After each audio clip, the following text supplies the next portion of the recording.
Hello student, this video is for class 8 subject Hindi language chapter number 11 विशेषण। विशेषण means adjective.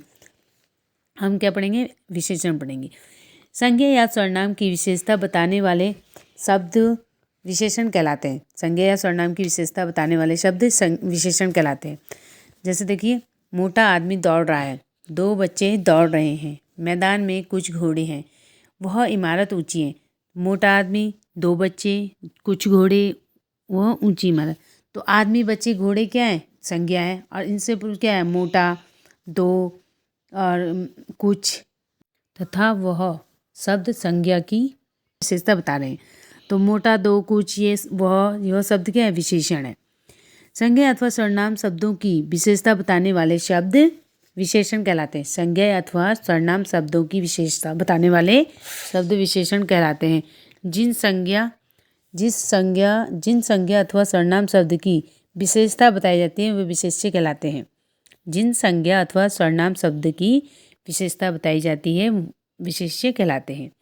जैसे चालाक लोमड़ी दौड़ रही है, तो विशेष्य क्या है इसमें? लोमड़ी क्या है? लोमड़ी की क्या बताई जा रही है? विशेषता बताई जाती है। तो चालाक हो लोमड़ी, तो लोमड़ी क्या हो गया? विशेष्य हो गया। ठीक है। अब है प्रविशेषण। प्रविशेषण क्या होता है?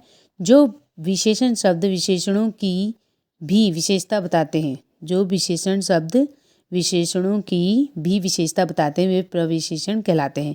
जैसे राधा बड़ी होशियार है, माताजी बिल्कुल स्वस्थ है। तो इनमें बड़ी और बिल्कुल शब्द के क्रमशः होशियार और स्वस्थ विशेषण शब्दों की विशेषता बता रहे हैं। होशियार और स्वस्थ शब्द विशेषण शब्दों की विशेषता बता रहे हैं। तो बड़ी और बिल्कुल क्या हो जाएगा? प्रविशेषण शब्द हो जाएंगे। ठीक है। अब विशेषण के भेद। विशेषण के 4 भेद होते हैं: गुणवाचक विशेषण, परिमाणवाचक, संज्ञावाचक विशेषण और सार्वनामिक विशेषण। ठीक है। पहला है गुणवाचक विशेषण। अब ये क्या होते हैं? वे गुणवाचक विशेषण क्या होते हैं? देखो, कुछ विशेषण शब्द संज्ञा या सर्वनाम के रूप, रंग, गुण, दोष, भाव अथवा दशा आदि का बोध कराते हैं। कुछ विशेषण शब्द संज्ञा या सर्वनाम के गुण, रूप, दोष, भाव अथवा दशा, अवस्था, दशा आदि का बोध कराते हैं। ये सभी गुणवाचक विशेषण कहलाते हैं। जैसे मेरे पास नीला छाता है, मोटा लड़का गिर पड़ा। यहाँ आया नीला शब्द छाते का रंग बता रहा है। यहाँ आया नीला शब्द छाते का रंग बता रहा है। मोटा शब्द लड़के का आकार बता रहा है। अतः नीला एवं मोटा गुणवाचक विशेषण है। कुछ गुणवाचक विशेषण शब्द इस प्रकार हैं। जैसे अच्छा, बुरा, पतला, नया, पुराना, छोटा, बड़ा, लंबा, चौड़ा आदि। ये क्या है? गुणवाचक विशेषण के उदाहरण। ठीक है। अब है नंबर 2 संख्यावाचक विशेषण। जो विशेषण शब्द विशेष्य की संख्या संबंधी विशेषता का बोध कराते हैं। जो विशेषण शब्द विशेष्य की संख्या संबंधी विशेषता का बोध कराते हैं उन्हें संख्यावाचक विशेषण कहते हैं। संख्यावाचक विशेषण कहते हैं। जैसे संख्यावाचक विशेषण के 2 भेद होते हैं: निश्चित संख्यावाचक विशेषण और अनिश्चित संख्यावाचक विशेषण। अब देखिए, निश्चित संख्यावाचक विशेषण क्या है? जो विशेषण शब्द विशेष्य की निश्चित संख्या का बोध कराएं। जो विशेषण शब्द संख्या की विशेष्य की निश्चित संख्या का बोध कराएं। जो विशेषण शब्द विशेष्य की निश्चित संख्या का बोध कराए उन्हें निश्चित संख्यावाचक विशेषण कहते हैं। जैसे एक किताब, 2 लड़कियां, 4 कमरे। तो इस निश्चित संख्या पता चल रही है ना कि 1 है, 2 है, 4 है। ये क्या है? निश्चित संख्या है। ठीक है। अनिश्चित संख्यावाचक विशेषण। जो विशेषण शब्द विशेष्य की संख्या संबंधी विशेषता का निश्चित रूप से बोध नहीं कराते हैं। विशेष्य की संख्या का निश्चित बोध नहीं कराते हैं, विशेषता का निश्चित बोध नहीं कराते हैं, वो अनिश्चित संख्यावाचक विशेषण कहलाते हैं। जैसे पेड़ पर कुछ जामुन लटक रहे हैं, टोकरी में कुछ थोड़े आम हैं, कमरे में बहुत पलंग है, कई बच्चों को पुरस्कार मिले। तो कुछ, थोड़े, बहुत, कई विशेषण शब्द क्रमशः जामुन, आम, पलंग तथा बच्चों को निश्चित संख्या नहीं बताते। अतः यह अनिश्चित संख्यावाचक विशेषण है। तो ये क्या है? अनिश्चित संख्यावाचक विशेषण है। देखो, कुछ, थोड़े तो कन्फर्म नहीं है ना कितने। तो ये क्या है? अनिश्चित संख्यावाचक विशेषण है। परिमाणवाचक विशेषण। जो विशेषण शब्द संज्ञा या सर्वनाम की मापतोल संबंधी विशेषता का बोध कराते हैं। जो विशेषण शब्द संज्ञा या सर्वनाम की मापतोल संबंधी विशेषता का बोध कराते हैं वे क्या कहलाते हैं? परिमाणवाचक विशेषण कहलाते हैं। जैसे कपड़ा 2 मीटर लंबा है, दूध वाला 1 लीटर दूध लाया, बाल्टी में थोड़ा पानी जमा है, माता जी ने कुछ मिठाइयाँ बनाई। तो 2 मीटर 1 लीटर थोड़ा कुछ शब्द के क्रमशः कपड़ा, दूध, पानी, मिठाइयों की मात्रा संबंधी विशेषता बता रहे हैं। ये क्या बता रहे हैं? इनकी विशेषता बता रहे हैं। तो ये परिमाणवाचक विशेषण है। परिमाण का अर्थ होता है माप-तोल, ठीक है। परिमाणवाचक विशेषण के 2 भेद होते हैं, निश्चित परिमाणवाचक और अनिश्चित। अब इसके देखो 2 भेद होते हैं परिमाणवाचक के, एक निश्चित परिमाणवाचक और दूसरा अनिश्चित परिमाणवाचक विशेषण। अब निश्चित में क्या है? निश्चित परिमाणवाचक में है जो परिमाणवाचक विशेषण शब्द निश्चित मात्रा बताए उन्हें निश्चित परिमाणवाचक विशेषण कहते हैं। ये विशेषण शब्द मात्रा का सही बोध कराते हैं।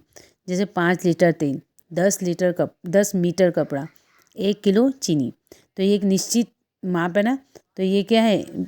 ये शब्द क्या है? परिमाणवाचक विशेषण है। तो ये तेल, कपड़ा, चीनी संज्ञा शब्दों के साथ उचित परिमाणवाचक विशेषण लगे हैं, ठीक है। अनिश्चित परिमाणवाचक विशेषण, जो परिमाणवाचक विशेषण शब्द की निश्चित मात्रा नहीं बताए, जो परिमाणवाचक विशेषण शब्द की निश्चित मात्रा नहीं बताए उन्हें अनिश्चित परिमाणवाचक शब्द कहते हैं। जैसे मग में ढेर सारा शरबत है, बोतल में बहुत पानी पड़ा है, गिलास में थोड़ा दूध है। शरबत, पानी तथा दूध के साथ ढेर सारा, बहुत तथा थोड़ा विशेषण शब्द आए हैं। ये विशेषण विशेष्य की निश्चित मात्रा नहीं बताते। ये क्या कर रहे हैं? विशेष्य की निश्चित मात्रा नहीं बताते हैं यहाँ। तो ये क्या है? अनिश्चित परिमाणवाचक विशेषण है। बहुत अधिक, जरा, तनिक, इतना, थोड़ा, ज़्यादा आदि भी इसी प्रकार के विशेषण शब्द हैं। सार्वनामिक विशेषण। अब सार्वनामिक विशेषण क्या है? जो सर्वनाम शब्द की तरह संज्ञा की विशेषता बताते हैं उन्हें सार्वनामिक विशेषण कहते हैं। जो सर्वनाम शब्द की संज्ञा की विशेषता बताते हैं वे उन्हें सार्वनामिक विशेषण कहते हैं। ध्यान देने योग्य बात यह है कि सर्वनाम आमतौर पर संज्ञा की जगह प्रयोग किए जाते हैं। आमतौर पर संज्ञा की जगह प्रयोग किए जाते हैं। यहाँ संज्ञा भी होती है तथा उसी के लिए प्रयोग किया जाने वाला सर्वनाम भी होता है। वह मैदान बड़ा है, यह घर सुंदर है। इन वाक्यों में आए वह तथा यह शब्द क्या है? सार्वनामिक विशेषण है। सार्वनामिक विशेषण है क्योंकि ये क्रमशः मैदान, घर की विशेषता बता रहे हैं, ठीक है। इसलिए क्या है? सार्वनामिक विशेषण है। इन्हें संकेतवाचक विशेषण भी कहते हैं। सार्वनामिक को क्या कहते हैं? संकेतवाचक विशेषण भी कहते हैं। विशेषण की अवस्थाएं। अब इसकी क्या अवस्थाएं हैं? विशेषण संज्ञा या सर्वनाम की विशेषता बताता है। विशेषण संज्ञा और सर्वनाम की विशेषता बताता है। वह विशेषता गुण, परिमाण और संख्या की दृष्टि से होती है। व्यक्ति, प्राणी या वस्तुओं में एक से गुण नहीं हो सकते। इसी कारण तुलना की दृष्टि से विशेषण की अवस्थाएं होती हैं। अब तुलना की दृष्टि से विशेषण की अवस्थाएं कितनी हैं? मूलावस्था, उत्तरावस्था और उत्तमावस्था। मूलावस्था में क्या होता है? जब एक ही व्यक्ति, प्राणी, वस्तु के गुण प्रकट किए जा रहे हों तो उसकी तुलना किसी अन्य से ना की जा रही हो, वह विशेषण की मूलावस्था होती है। जब एक ही व्यक्ति, एक ही प्राणी और एक ही वस्तु के गुण प्रकट किए जा रहे हों और उसकी तुलना किसी और से ना की जा रही हो तो वो क्या होता है? वो विशेषण की मूलावस्था होती है। जैसे यह जामुन बहुत मीठा है, वह मीनार बहुत ऊंची है, ठीक है। उत्तरावस्था, इसमें दो व्यक्तियों अथवा वस्तुओं की विशेषताओं की आपस में तुलना की जाती है। दो व्यक्ति और दो वस्तुओं की आपस में तुलना की जाती है तो इसे क्या कहते हैं? उत्तरावस्था। जैसे मीरा राधा से श्रेष्ठ है तो मीरा की तुलना राधा से की जा रही है, ठीक है। राधा की तुलना मीरा से की जा रही है तो यहाँ पे क्या हो गया? उत्तरावस्था। माधव रजत की अपेक्षा प्रियतर मित्र है, तो रजत की अपेक्षा माधव प्रियतर मित्र है, तो यहाँ पे एक दूसरे की तुलना की जा रही है। उत्तमा अवस्था, इसमें बहुत से लोगों अथवा वस्तुओं की तुलना करके उन सब में एक को सबसे अच्छा या बुरा बताया जाता है। उन सब में एक को अच्छा या बुरा बताया जाता है। तो इसमें क्या बताया गया है? मालती श्रेष्ठतम लेखिका है। मालती क्या है? एक श्रेष्ठतम लेखिका है। मालती क्या है? श्रेष्ठतम लेखिका है, ठीक है। अब मदन सबसे शक्तिशाली है। मदन क्या है? सबसे शक्तिशाली है। मदन क्या है? सबसे शक्तिशाली है। तो इसमें क्या बताया गया है? एक दूसरे की तुलना करके एक को सबसे अच्छा और एक को सबसे बुरा बताया जाता है। विशेषण शब्दों की अवस्थाएं। अब विशेषण शब्दों की अवस्थाएं क्या है? विशेषण शब्दों की उत्तरावस्था दर्शाने विशेषण शब्दों की उत्तरावस्था दर्शाने के लिए शब्द के अंत में तर उत्तरावस्था दर्शाने के लिए शब्द के अंत में क्या लगता है? तर लगता है। और उत्तमा अवस्था दर्शाने के लिए अंत में तम लगता है, तम जुड़ता है। ठीक है, और उसमें क्या लगता है? तम जुड़ता है। जैसे मीरा राधा से श्रेष्ठतर है, तो ये उत्तरा है, उत्तरावस्था है। और देखो श्रेष्ठतम, यहाँ पे तम लगा है ना लास्ट में, तो ये क्या है? उत्तमावस्था है। ठीक है, तो उत्तरावस्था दर्शाने के लिए तर का यूज़ किया जाता है और उत्तमावस्था दर्शाने के लिए तम का यूज़ किया जाता है। लास्ट में श्रेष्ठतम आ जाता है। ठीक है, जहाँ पे देखो दिखाया मूलावस्था, उत्तरावस्था और उत्तमा अवस्था। नेक्स्ट, ठीक है, विशाल। मूलावस्था क्या हो गया? विशाल। और उत्तरावस्था में तर लग जाएगा, विशाल तर। और उत्तमा में विशालतम। मूलावस्था मधुर, उत्तरावस्था मधुरतर और उत्तमा मधुरतम। सुंदर, सुंदरतर, सुंदरतम। तो क्या हो गया? जहाँ पे तर लगेगा वो उत्तरावस्था होगी, जहाँ पे तम लगेगा वहाँ पे उत्तमावस्था होगी। तो मूलावस्था में हो गया उच्च, उत्तरावस्था में उच्चतर और उत्तमा में हो गया उच्चतम। तीव्र, मूलावस्था, उत्तरावस्था तीव्रतर, उत्तमावस्था तीव्रतम। प्राचीन हो गया मूलावस्था, प्राचीनतर उत्तरावस्था और उत्तमावस्था प्राचीनतम। विशेषण शब्दों की रचना। प्रत्येक भाषा की तरह हिंदी भाषा में भी कुछ मूल विशेषण शब्द हैं। प्रत्येक भाषा की तरह हिंदी भाषा में भी क्या है? कुछ मूल विशेषण शब्द हैं, परंतु बहुत से विशेषण शब्दों की रचना की जाती है।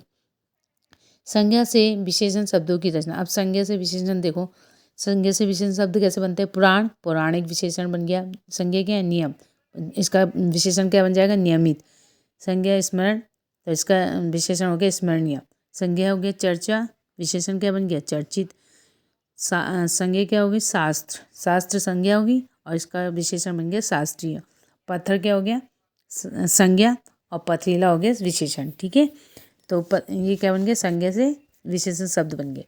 एक बार फिर देखिए, संज्ञा तथा सर्वनाम के रूप, गुण, संख्या, मात्रा आदि की विशेषता बताने वाले शब्द विशेषण कहलाते हैं। संज्ञा अथवा सर्वनाम के रूप, गुण अथवा रूप, गुण, संख्या, मात्रा आदि की विशेषता बताने वाले शब्द विशेषण कहलाते हैं। जिन शब्दों की विशेषता बताई जाती है वे विशेष्य कहलाते हैं। विशेषणों की मुख्यतः 3 अवस्थाएं होती हैं। विशेषणों की कितनी अवस्थाएं बताई गई थी? 3 अवस्थाएं बताई गई हैं, मूलावस्था, उत्तरावस्था और उत्तमावस्था। ठीक है, तो उत्तरावस्था में क्या लगता है? लास्ट में, शब्द के लास्ट में तर लगता है। और उत्तमावस्था के लास्ट में क्या लगता है? लास्ट में, शब्द के लास्ट में तम लगता है। ठीक है, तो इसी के साथ हमारा ये चैप्टर यहीं पे ख़त्म होता है। Thank you. अगर आपको वीडियो अच्छी लगी तो वीडियो को लाइक करें, शेयर करें, चैनल को सब्सक्राइब करें।